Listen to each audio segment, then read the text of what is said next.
We are so excited about this when the news dropped on it. The FA Women's Super League will have a home on CBS Sports platforms beginning the summer of 2022. CBS will have broadcast rights to the league. Barclay's FA Women's Super League, it's considered the highest league of women's football in England. It's got 12 teams, fully professional in the 2018-2019 era. And they're actually in the middle of their season right now, right? Yeah. They're going to be competing this weekend. Took a bit of a break there. We'll just call it for now. Haven't played since December the 19th, but now 2022 they're going to get back into the swing of things. It's going to be match day 11 of 2022, about halfway through their seasons. Why don't you let the folks know where the standings are right now? We're doing it in real time, Lisa. We're doing coverage of the FA WSL. Hit them with the standings. Yes, I'm pumped for this. So match day is back this weekend for the Women's Super League. Number 1 in the standings right now is Arsenal. So that's huge. Number 2, Chelsea. 3 is Tottenham. 4, Man United. 5, Brighton and Hove. 6, Man City. 7, West Ham. 8 is Reading. 9, Everton. 10, Aston Villa.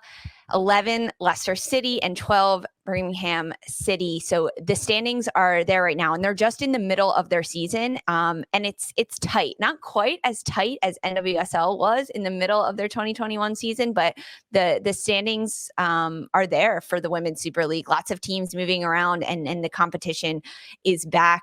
So they'll finish out their season, and then come this summer of 2022, these games will be on CBS. So we'll be diving into them more as they come. But I've been watching these games. I've been paying close attention because there's no NWSL right now. I've got to watch some soccer.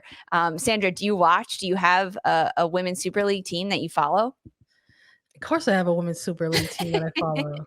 Sandra's blue, baby. It's Chelsea all the way. And it's it's when you get a chance to watch these games, and I say that with a little bit of a chuckle because let's be real, there's a little bit of a time difference, right, between the United States, right, and then over across the pond in England. So sometimes these games have very early kickoffs, sometimes they have not so early kickoffs, and it's nice to get a chance to take a look at it. But I can tell you what the best part about it is for me personally. It's going to be real nice to get a chance to watch these games on CBS Sports. It's going to be so nice to be able to just sort of have them at our leisure, right, in the event that things happen, because things always happen and you're unable to maybe catch that 5 a.m., 6 a.m. wake up call. Mm-hmm. Maybe you can catch it a little later.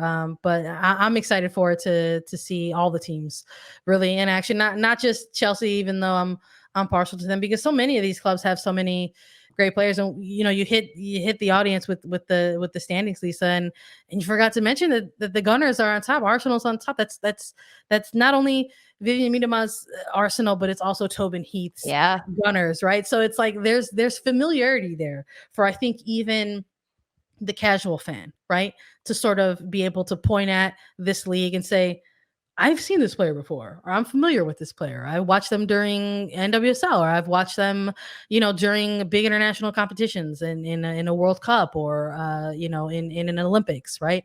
And that's the beauty of having this league, I think, at people's fingertips, right, or right in their device that they could possibly have it. So I know we are very, very excited about it, and I hope that all of our listeners are gonna be excited about it and stay excited about it as well. I'm excited for us to also do some other different types of content around WSL. Yes, we're gonna want to keep everybody up to date on the standings, right? But we're excited to maybe get in there and get a look at our favorite goals, right, that come out of certain match days. And of course, we love defense here, so we're going to be really excited to maybe see some crunchy type of tackles, and defense coming into play for the Women's Super League. So we're hyped for that, to have that adjacent to NWSL.